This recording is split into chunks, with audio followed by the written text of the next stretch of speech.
भारत के खिलाफ पड़ोसी चीन एक बड़ी साजिश रच रहा है। पेंटागन की रिपोर्ट में भारत को चेतावनी देते हुए कहा गया है कि चीन भारतीय सीमा पर अपनी ताकत को लगातार बढ़ा रहा है। साथ ही वो अपने न्यूक्लियर फोर्स में नए कमांड, कंट्रोल और कम्युनिकेशन सिस्टम भी तैनात कर रहा है।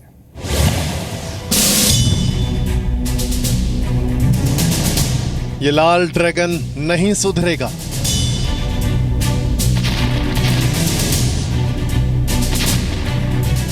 चालबाज चीन की नई चाल।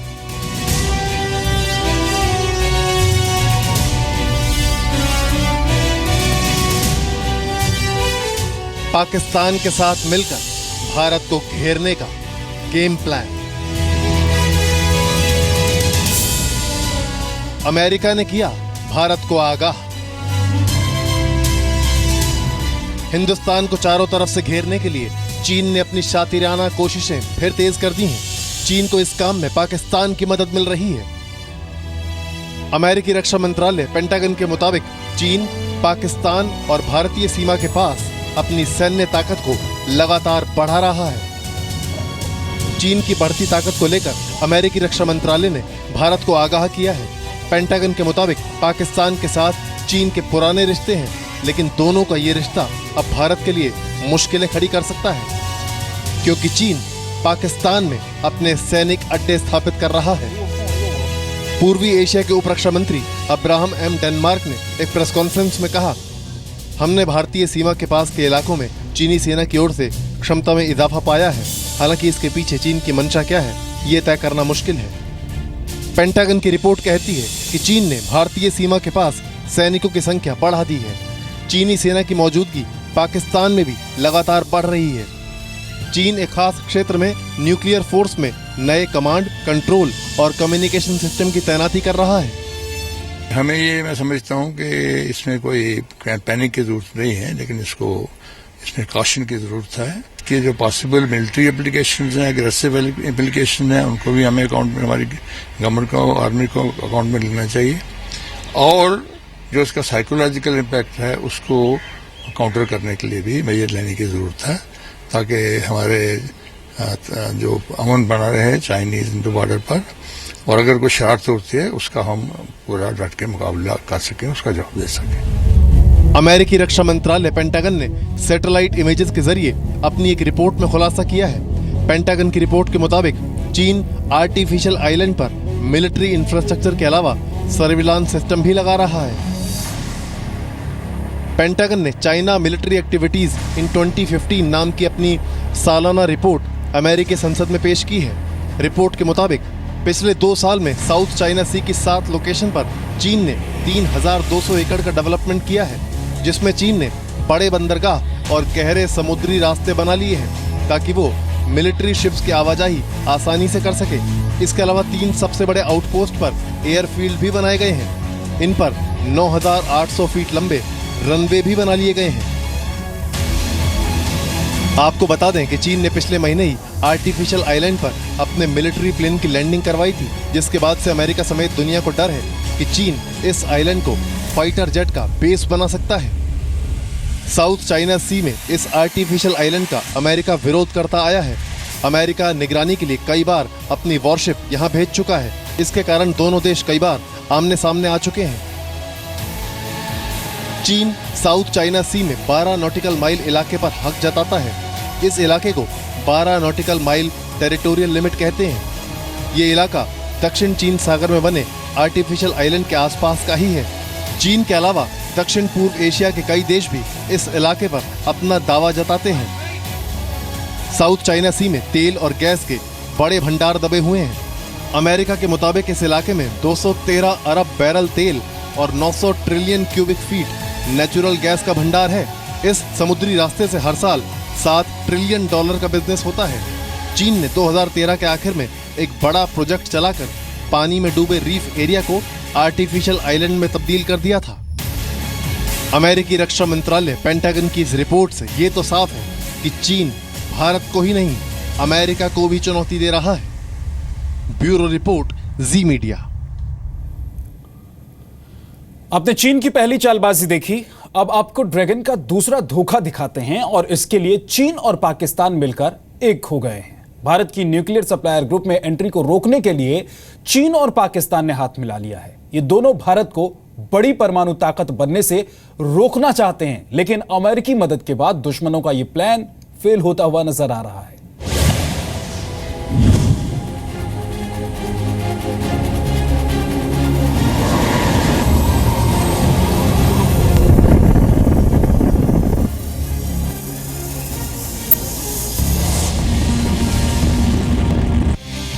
एटम बम की थोक फैक्ट्री बनने के बाद अब पाकिस्तान भारत के परमाणु सपने पर पानी फेरने का ख्वाब देख रहा है। भारत की न्यूक्लियर सप्लायर ग्रुप यानी एनएसजी में एंट्री रोकने के लिए अब राहु केतु यानी चीन और पाकिस्तान एक हो गए हैं। इंटरनेशनल डिप्लोमेसी में चीन का चमचा बने पाकिस्तान ने भारत की एंट्री रोकने के लिए अपना ट्रम्प कार्ड खेल दिया है और उसका असर भी दिखने लगा है। बीजिंग ने पाकिस्तान का साथ देते हुए कहा कि एनएसजी में भारत पाकिस्तान दोनों को एंट्री मिले या फिर किसी को नहीं। कुछ समय के लिए इसको रोकने की कोशिश करेगा, लेकिन क्योंकि भारत को सभी देशों की सहमति हासिल है, मैं नहीं समझता कि पाकिस्तान या चीन काफ़ी समय तक इसको रोकने में सफल हो पाएंगे। अधिकतर देश भारत से न्यूक्लियर ट्रेड कर रहे हैं और आगे भी करने की चाहते हैं। और पहले आपको बताते हैं कि न्यूक्लियर सप्लायर ग्रुप क्या है और ये भारत को सुपर पावर बनाने के लिए क्यों जरूरी है। न्यूक्लियर सप्लायर ग्रुप परमाणु हथियारों का प्रचार प्रसार रोकने के लिए बनाया गया एक संगठन है। इसके सदस्य देशों पर न्यूक्लियर तकनीक और मटेरियल को ग्रुप से बाहर के देशों को बेचने खरीदने पर प्रतिबंध है। एनएसजी में कुल 48 मेंबर देश हैं। एनएसजी सदस्य देश दुनिया में न्यूक्लियर मटेरियल और टेक्नोलॉजी ट्रांसफर पर कड़ी नजर रखते हैं। परमाणु ऊर्जा के लिए जरूरी तकनीक और ईंधन को एनएसजी देश ही सप्लाई करते हैं। भारत को अपनी ऊर्जा जरूरतों के लिए परमाणु ईंधन और लेटेस्ट टेक्नोलॉजी की जरूरत है और इसलिए एनएसजी में भारत की एंट्री जरूरी है। इस मेंबरशिप के बाद भारतीय कंपनियों को भी ग्लोबल न्यूक्लियर बाजार में अपनी जगह बनाने का मौका मिलेगा।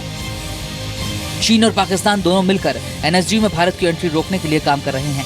भारत के साथ 5 परमाणु ताकतों में से अमेरिका, ब्रिटेन, फ्रांस और रूस खड़े हैं, लेकिन चीन पाकिस्तान के पक्ष में लॉबिंग कर रहा है। अमेरिकी एक्सपर्ट्स के मुताबिक एनएसजी में भारत की एंट्री रोकने की राह में असली रोड़ा चीन है। अगले महीने एनएसजी में भारत के एप्लीकेशन पर चर्चा होगी, लेकिन पाकिस्तान के दागदार इतिहास को देखते हुए एनएसजी में उसकी एंट्री के चांस न के बराबर है। भारत को काफ़ी सपोर्ट है। दुनिया भर के जितने देश हैं अधिकतर सब भारत को सपोर्ट कर रहे हैं एनएसजी का मेंबर। भारत जो है उसको इंडो यूएस न्यूक्लियर डील भी साइन कर ली है। उसका यूरोपियन यूनियन और सभी देश उसको मानते हैं और उसके अलावा जो एडिशनल प्रोटोकॉल्स हैं उसके ऊपर भी भारत की सहमति हो गई है। और अंतर्राष्ट्रीय समुदाय का मानना ये है कि भारत का जो प्रोग्राम है वो काफ़ी पीसफुल है और उसके लिए हमें कोऑपरेशन मिल रहा है और जल्दी ही भारत, मैं समझता हूँ कि न्यूक्लियर सप्लाई ग्रुप का भी मेंबर बन जाएगा। नेक्स्ट स्टेप वही है, होता है लॉजिकल। 25-26 अप्रैल को एनएसजी पार्टिसिपेटिंग गवर्नमेंट्स प्रोग्राम में भारत ने मेंबरशिप के लिए एक प्रेजेंटेशन दिया था और ऐसा ही पाकिस्तान ने भी किया। भारत के खिलाफ पाकिस्तान का पुराना फॉर्मूला है, ना तो वो खुद आगे बढ़ता है और न इंडिया को आगे बढ़ते हुए देखना चाहता है। बताया जा रहा है कि भारत की एंट्री रोकने के लिए एनएसजी सभी एनएसजी पार्टिसिपेटिंग गवर्नमेंट्स को लेटर भी लिखने जा रहा है। अमेरिका ने भी माना है कि भारत के दावे की पाकिस्तान के साथ तुलना नहीं की जा सकती। अमेरिकी राष्ट्रपति बराक ओबामा ने भी पाकिस्तान को आतंकवादियों के लिए सबसे सुरक्षित पनाहगाह बताया था। Instability will continue for decades in many parts of the world.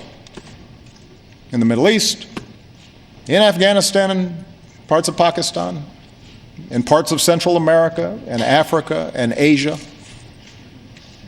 Some of these places may become safe havens for new terrorist networks. Pakistan के परमाणु हथियारों के आतंकवादियों के हाथ लगने की खबरें कई बार सामने आ चुकी हैं, लेकिन अब पाकिस्तान का एक और खतरनाक इरादा सामने आया है। भारत के मुताबिक पाकिस्तान के टैक्टिकल न्यूक्लियर हथियार यानी छोटे परमाणु बम नई समस्या बन सकते हैं। There have been, as you know, international concerns about Pakistan's present nuclear policies. Tactical nuclear weapons are at the heart of such concerns. We believe this is a failed concept from the Cold War days. Tactical nuclear weapon या छोटे परमाणु हथियारों को non strategic weapon भी कहा जाता है। इसका इस्तेमाल सीधे युद्ध क्षेत्र में किया जाता है। बड़े परमाणु हथियार पूरे शहर को तबाह कर सकते हैं, लेकिन टैक्टिकल हथियार सेना की बड़ी टुकड़ी या फिर टैंक ब्रिगेड के खिलाफ इस्तेमाल किया जा सकता है। शीत युद्ध के दौरान अमेरिका ने रूस का मुकाबला करने के लिए छोटे परमाणु हथियार बनाए थे। पाकिस्तान ने छोटे परमाणु हथियार भारत की मजबूत सेना का मुकाबला करने के लिए बनाए हैं, क्योंकि परंपरागत युद्ध में पाक भारत से जीत नहीं सकता। ये चिंता की बात है, न केवल हमारे लिए बल्कि क्षेत्र के दूसरे देशों के लिए भी। पाकिस्तान के पास अभी ये न्यूक्लियर इस तरह के स्मार्ट बम बना नहीं पाया है, और ये एक साइकोलॉजिकल वॉरफेयर में इन्वॉल्व हो रहा है। कुछ दिनों पहले एक धमाकेदार खबर आई थी कि पाकिस्तान इन दिनों परमाणु बम बनाने में व्यस्त है और साल 2020 तक पाकिस्तान के पास आज के मुकाबले दोगुनी संख्या में परमाणु बमों का भंडार होगा। परमाणु बम के प्रति पाकिस्तान के इस प्रेम का खुलासा अमेरिका के काउंसिल ऑफ फॉरेन रिलेशन यानी CFR की रिपोर्ट में हुआ है। रिपोर्ट के मुताबिक पाकिस्तान का परमाणु कार्यक्रम दुनिया में सबसे तेजी से बढ़ रहा है। अभी पाकिस्तान के पास 100 से 120 परमाणु हथियार हैं। साल 2020 तक पाकिस्तान के पास इतनी परमाणु सामग्री होगी जिससे 200 परमाणु हथियार बनाए जा सकेंगे। रिपोर्ट में यह भी कहा गया है कि पाकिस्तान ने लड़ाकू विमान, बैलिस्टिक मिसाइल और क्रूज मिसाइलों सहित परमाणु हथियारों के लिए 11 डिलीवरी प्रणालियां या तो विकसित कर ली हैं या फिर विकसित कर रहा है। भारत के पड़ोस में परमाणु बम का इतना बड़ा गोदाम तैयार हो रहा है, जाहिर है ये भारत के लिए चिंताजनक है। CFR ने रिपोर्ट में आशंका जताई है कि पाकिस्तान के परमाणु बम आतंकवादियों के हाथ लग सकते हैं। जाहिर सी बात है, चोरी और उधार की तकनीक से परमाणु बम बनाना आसान हो सकता है, लेकिन उसकी सुरक्षा कर पाना पाकिस्तान जैसे नाकाम राष्ट्र के बस की बात नहीं है। दिल्ली से यशस्वी का मल्होत्रा के साथ ब्यूरो रिपोर्ट, सी मीडिया।